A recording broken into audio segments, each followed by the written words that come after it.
V-Guard presents कौन जीत रहा है, को पावर्ड बाय सेंसोडाइन एंड विमल। बोलो जुबां केसरी। लोकसभा चुनाव अब अपने अंतिम पड़ाव पर है। कुछ दिन में नतीजे आ जाएंगे, यानी कि 4 जून को। ऐसे में देवरिया लोकसभा क्षेत्र में अंतिम चरण में मतदान होना है। वहां हवा किस तरफ चल रही है और चुनाव किस तरफ करवट ले रहा है, इसी को जानने के लिए हम अधिवक्ताओं के बीच में हैं। अधिवक्ताओं को कहा जाता है प्रबुद्ध वर्ग, और हम अधिवक्ताओं से बात करेंगे कि इस चुनाव में किन मुद्दों को ध्यान में रखकर वह वोट करेंगे। हमारे साथ कुछ अधिवक्ता मौजूद हैं। देश चुनाव में कौन सा मुद्दा अहम रहने वाला है? देश की अखंडता और एकता के लिए मोदी जी और योगी जी को लाना बहुत आवश्यक है, क्योंकि भारत सुरक्षित है इन्हीं के हाथों में। नहीं तो देश 70 साल पहले कांग्रेस भी थी, कहाँ ले गई देश को। आज हमारे देश 5वां स्थान पर है, 3रे स्थान पर जीडीपी हमारे आने वाली है। और मोदी जैसा नेता इस विश्व में कोई नहीं है। हेलो, क्या लगता है इस चुनाव में कौन सा मुद्दा अहम रहने वाला है? इस चुनाव में यह लोकसभा का चुनाव जो है देश की दशा और दिशा दोनों तय कर रहा है। इस चुनाव में जनता जो है अपने सुरक्षा को, देश की सुरक्षा, अपनी जान की सुरक्षा को देखते हुए वोट करेगी। 10 बरस में हम लोग की उम्र जो है 45, 46, 47 बरस है। मैं इसमें डिस्ट्रिक्ट बार एसोसिएशन देवरिया का मंत्री हुआ, जय उपाध्याय नाम है मेरा। हम लोग लगभग कम से कम 5-7 चुनाव देखे हैं, लोकसभा का चुनाव देखे हैं। 1947 से लेकर आज तक इतिहास भी पढ़े हम लोग बुद्धिजीवी अधिवक्ता हैं। 2014 के पहले हम लोग को कोई न कोई खबर या अखबारों में मिलती थी कि इस ट्रेन में ब्लास्ट हो गया, इस टाकीज में ब्लास्ट हो गया, इस क्या कहते हैं कि एयरलाइंस को हाईजैक कर लिया गया। 2014 के बाद न कोई एयरलाइंस हाईजैक हुई है, न कोई न किसी ट्रेन में ब्लास्ट सुना गया है, और न किसी टाकी में ब्लास्ट सुना है। हर लोग सुरक्षित हैं, देश की सीमाएं सुरक्षित हैं। और हम लोग को कि मोदी सरकार ने बहुत प्रोग्रेस किया है। आप जो हम लोग देवरिया में कभी हम लोग निकलते हैं, भारत भ्रमण के लिए निकलते हैं, तो देखते हैं कि भारत बदला तो है। भारत की छवि बदली है, भारत के शान बदला है, भारत का स्वाभिमान बदला है। भारत का स्वाभिमान और शान नहीं बदला होता तो अभिनंदन एक दिन में भारत नहीं आते। अभिनंदन में एक दिन में भारत नहीं आते। भारत का स्वाभिमान बदला है। भारत यूक्रेन और रूस के युद्ध में यदि कोई मध्यस्थ की भूमिका ले विश्व देख रहा है तो भारत को देख रहा है।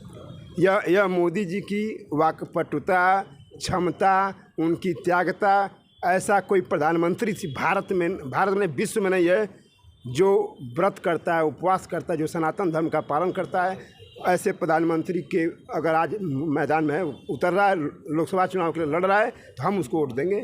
मोदी के नाम पर हम वोट देंगे। मोदी के भाजपा के जो भी कैंडिडेट यहाँ देवरिया लोकसभा से हैं, शशांक मणि जी, उनके जैसा विद्वान IITian अगर वह आदमी ब्रिलियंट होते, कॉम्पिटेंट होते भी, अगर जनता की सेवा के लिए, हम लोग की सेवा के लिए वो आते हैं, अपना समय देते हैं, तो हम लोग की ये सौभाग्य है कि वैसा सांसद हम लोग चुनेंगे। उम्मीदवार को देखकर मतदान करेंगे कि पीएम फेस है, नरेंद्र मोदी फेस है, पीएम फेस है। उम्मीदवार भी भाजपा के उम्मीदवार लगभग सही हैं।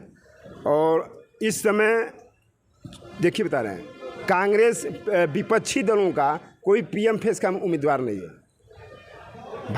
भारत अपना नेता चुनने जा रहा है, प्रधानमंत्री चुनने। लोकसभा का चुनाव प्रधानमंत्री का चुनाव होता है। प्रधानमंत्री अगर क्लियर और डिफाइंड है तो केवल भारतीय जनता पार्टी का है। बाकी किसी पार्टी में प्रधानमंत्री क्लियर नहीं है। तो हम लोग BP सिंह वाला पिछले का भूत क्या कहते हैं, अपने भूत में नहीं जाएंगे, पिछले इतिहास में नहीं दौड़ेंगे। क्लियर मेजॉरिटी देंगे। हमारी इच्छा है कि भारतीय जनता पार्टी को वोट देंगे, हम वोट कराएंगे भी, 100% वोट कराएंगे। भारतीय जनता पार्टी के सारे उम्मीदवारों को हम लोग जिताएंगे। क्या लगता है वकील साहब, क्या नाम है आपका? शिव कुमार मणि त्रिपाठी, सिविल कोर्ट देवरिया के अधिवक्ता हैं। और इस चुनाव में क्या प्रमुख मुद्दा अहम रहने वाला है? देखिए, मुद्दा तो बहुत सारे हैं, लेकिन ये है कि विकास जो है प्रमुख मुद्दा है। और इंटरनेशनल स्तर पे जो भारत की छवि माननीय प्रधानमंत्री जी ने बनाया है वो है। फिर देश की सुरक्षा है, नागरिकों की सुरक्षा है। आप निकलिएगा कहीं तो रोड इतने क्लीन बने हुए हैं, कहीं भी आने जाने में कोई समस्याएं नहीं है। सुरक्षा, औरतों की सुरक्षा, रात में भी लड़कियां जाती हैं रोजगार के लिए सबकी सुरक्षा है। विकास और सुरक्षा ही मेन मुद्दा है। इस चुनाव में केंद्रीय मुद्दों को ध्यान में रखकर मतदान करेंगे कि लोकल मुद्दे इम्पोर्टेंट हैं? नहीं, केंद्रीय विकास तो है, केंद्रीय मुद्दे ही हैं और लोकल में भी विकास तो है ही है। हर चारों तरफ विकास है। क्या नाम है वकील साहब आपका? शक्तिधर पांडे, पूर्व मंत्री सिमरगुड़ देवरिया। इस चुनाव में क्या अहम मुद्दा रहने वाला है? और विकास और सुरक्षा और नारी की जो सुरक्षा है, इसको लेकर हम लोग चल रहे हैं। क्या ये सरकार रहनी चाहिए कि बदलाव होना चाहिए? नहीं, सरकार रहनी चाहिए। सरकार रहेगी तभी देश की सुरक्षा बनी रहेगी और आंतरिक सुरक्षा भी तभी मजबूत रहेगी और विकास भी रहेगा। क्या नाम है वकील साहब आपका? ब्रिज बाके तिवारी, 9 बार का मैं बार एसोसिएशन क्लस्टरी कचहरी का मैं अध्यक्ष हूँ। इस चुनाव में प्रमुख मुद्दा रहने वाला क्या है? अब इस चुनाव में प्रमुख मुद्दा जो है विकास और राष्ट्रवाद। क्या नाम है वकील साहब आपका? अजय कुमार मल्ल, एडवोकेट। इस चुनाव में क्या अहम मुद्दा रहने वाला है? बेरोजगारी, नौकरी, यही मेन मुद्दा होगा। सरकार रोजगार पे कतई ध्यान नहीं दे रही है, जिसकी वजह से सरकार को इस चुनाव में असफल हाथ लगने वाला है। जब तक नौजवानों की लिए नौकरी मुहैया नहीं कराएगी, तब तक ये प्रदेश आगे नहीं बढ़ सकता है। क्या सोचकर मतदान करेंगे इस बार? पीएम फेस को चेहरा देखकर कि उम्मीदवार को देखकर? नहीं, हम विकास को देखकर, नौकरी को देखकर, रोजगार को देखकर, नौजवान किस मुद्दे पर आगे बढ़ेंगे उस चीज़ को देखकर हम वोट करेंगे। ये सरकार रहनी चाहिए कि बदलाव होना चाहिए? बदलाव होना चाहिए। सरकार अगर रहती है, लगातार अगर सरकार एक ही रहती है तो निरंकुश हो जाती है, जिससे काम नहीं हो पाता है। ये सरकार बदलाव करने की बात कर रहे हैं। देखिए, हर इंसान का अपना अलग अलग, तमाम कंपनियां बैठाई हैं जिसमें एक एक शिफ्ट में 10-10 हज़ार लोग काम कर रहे हैं, तो निश्चित तौर पे रोज़गार है। और रही बात देश की, तो देश के लिए ये ज़रूरी है कि मोदी सरकार ही दोबारा रिपीट करे। कारण है कि राष्ट्रवाद, हमारा देश मोदी जी के हाथों में ही सुरक्षित है। केंद्रीय मुद्दों को ज़्यादा इम्पोर्टेंट है कि लोकल मुद्दे? देखिए, मुद्दे तो दोनों इम्पॉर्टेंट है, लेकिन दोनों में तुलनात्मक रूप से बात किया जाए तो केंद्रीय मुद्दे राष्ट्रवाद प्रमुखता पे हैं। क्या नाम है वकील साहब? जी, मेरा नाम ओमकार मिश्रा है। मैं अधिवक्ता दीवानी कचहरी का मेंबर हूँ। और इस चुनाव में अहम मुद्दा क्या रहने वाला है? मेरा तो अहम मुद्दा ये है कि राष्ट्र पे सुरक्षा जो है सबसे बड़ी चीज़ होती है। और राष्ट्रीय स्तर पे मोदी जी की सरकार काफ़ी काम कर रही है और इसी चीज़ों को देखते हुए मैं तो मोदी जी का समर्थन करता हूँ। ये सरकार रहनी चाहिए, बदलाव होना चाहिए? बिल्कुल रहनी चाहिए।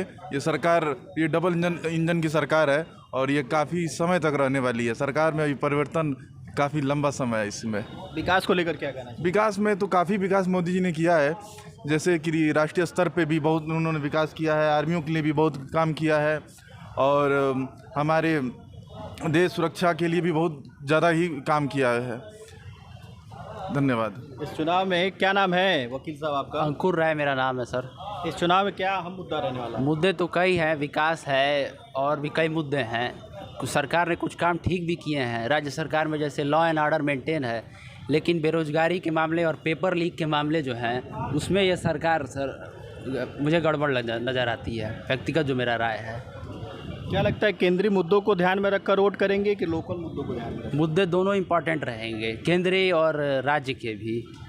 और सरकार मतलब अच्छा काम तो अच्छा कर रही है, लेकिन युवाओं के प्रति उसका ध्यान नहीं है। डिफेंस सेक्टर मजबूत हो रहा है, तमाम चीज़ें, रोडों का जाल बिछ रहा है भारत में, लेकिन जो युवा है, जैसे अब हम नए अधिवक्ता हैं तो हमारा ध्यान सरकार नहीं रख रही है। आप नए अधिवक्ताओं का हाल जाकर पूछे कचहरी में क्या है, आपको पता चलेगा। ज़मीनी स्तर की जो बात है वो मैं बता रहा हूँ। क्या नाम है वकील साहब? अशोक कुमार सिंह, एडवोकेट। इस चुनाव में अहम मुद्दा क्या रहने वाला है? इस चुनाव में अहम मुद्दा राष्ट्रहित और लोकल समस्याएं बहुत निदान हुआ है। सड़कों की जाल बिछी हुई है, लेकिन कुछ कमियां हैं कि जो है कि भ्रष्टाचार जो है कि न्यायालय में जो है कि है, वहाँ ध्यान सरकार नहीं दे रही है कि न्यायालय में जो अधिकारी घूस ले रहे हैं उसको पकड़ने की कोई व्यवस्था सरकार करे, उसकी कोई व्यवस्था सरकार नहीं कर रही है। ये सब कमी है और कुछ कमी नहीं है। देश जो है कि राष्ट्रहित में है और देश सुरक्षा है मोदी जी के हाथों में। मोदी जी को ही वोट देना चाहिए, फिर से पुनः रिपीट करना चाहिए। इस चुनाव क्या नाम है आपका? मेरा नाम तारकिशोर त्रिपाठी है। इस चुनाव में अहम मुद्दा क्या रहने वाला है? अहम मुद्दा वैसे ही है, देख लिया जाए कि 60 साल और प्लस 10 साल मिला लिया जाए, देखा जाए किसके समय में विकास हुआ है। और रह गई बात राम मंदिर के मुद्दे की, तो राम मंदिर के मुद्दे की बात भारत में क्या है, जाके सऊदी अरब में राम मंदिर देखा जाए। ये तो अपने भारत की बात है, सनातन धर्म की बात है, और कोई बात नहीं है बाकी। हाँ, कोर्ट में केस बढ़ते जा रहे हैं पर जज की संख्या नहीं, क्या ये मुद्दा रहने वाला है क्या?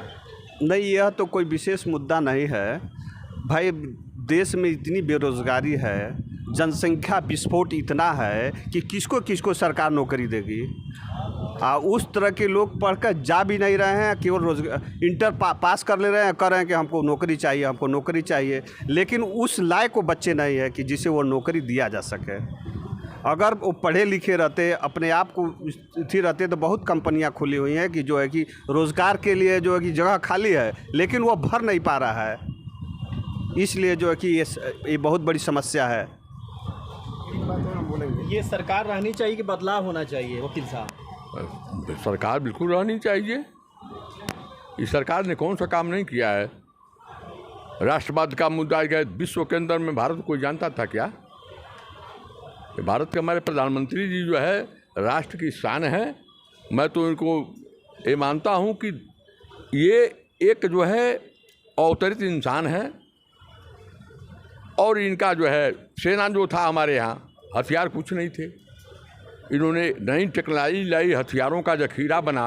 भारत आज जो है एकदम पात्र जो है छोड़ा जाता है मिसाइल में ब्रह्मोस मिसाइल की मांग जो है विश्व के अंदर हो रही है, ये पहली बार है। इस चुनाव में लोकल कैंडिडेट को देखकर आप मतदान करेंगे कि पीएम फेस? लोकल कैंडिडेट भी यहाँ अच्छा है, और राष्ट्रवाद के नाम पर ही वोट करेंगे, और वो लोकल कैंडिडेट जो जुड़ा हुआ है साथ में। क्या कहना चाहेंगे वकील साहब? हाँ, जैसे आपके सोशल मीडिया के माध्यम से, चूँकि हम अधिवक्ता हैं, अधिवक्ता बार एसोसिएशन के मंत्री भी हैं, तो अब मोदी जी के समर्थक हैं, मोदी जी के कार्यकाल से हम लोग पूर्ण रूप से संतुष्ट हैं। हमें अगले कार्यकाल में मोदी जी आ रहे हैं, मोदी जी आएंगे, मोदी जी से एक निवेदन है कि आयुष्मान भारत योजना जो लागू है पूरे भारत में, उससे अधिवक्ताओं को जोड़ दिया जाए। हमारी ये मांग है, ठीक, क्योंकि हर अधिवक्ता कपिल सिब्बल, प्रशांत भूषण, चाहे नलिनी कोहली नहीं हो सकता है। हर अधिवक्ता उसी लेवल पर नहीं है कि भाई उतना उसकी मैंने उतना कोई अधिवक्ता ऐसा भी है जो कमजोर है। तो आयुष्मान भारत योजना से हमारा निवेदन, हमारी मांग है, हमारी मैंने थी है, चूँकि हम अपने लोगों से ही कोई मांग सकता है। मैं विपक्ष से नहीं मांग रहा हूँ, ना विपक्ष से मांगूँ, मैं मोदी जी की सरकार से, चाहे भारतीय जनता पार्टी से, इस सरकार से है कि अधिवक्ताओं के बीच हम रहते हैं। अधिवक्ताओं ने हमको मंत्री बनाया है, तो हमें चाहते हैं कि आयुष्मान भारत योजना को जो है अधिवक्ताओं के बीच में लागू कर दिया जाए, क्योंकि उससे जो है अधिवक्ता भी लाभान्वित हो चुके हैं। क्योंकि ये हर अधिवक्ता, कोई ऐसे अधिवक्ता हैं जिनकी मासिक आय 10,000 से भी कम हो सकती है। हम मानते हैं कि हमारे बीच में अधिवक्ता ऐसे हैं कि जो बहुत आगे हैं, लेकिन किसी एक को देख कर पूरा कानून न बना जाए। आयुष्मान भारत योजना का लाभ हम अधिवक्ताओं को भी मिले, ये हमारी सरकार से मांग है, निवेदन है, क्योंकि हम उनके समर्थक हैं। ये थे हमारे साथ देवरिया के अधिवक्ता। इनका कहना है कि आयुष्मान भारत योजना से हम सब अधिवक्ताओं को जोड़ दिया जाए। चंद्रप्रकाश साई, TV9 देवरिया। वी-गार्ड प्रेजेंट्स कौन जीत रहा है, co-powered by Sensodyne and Vimal. बोलो जुबां केसरी।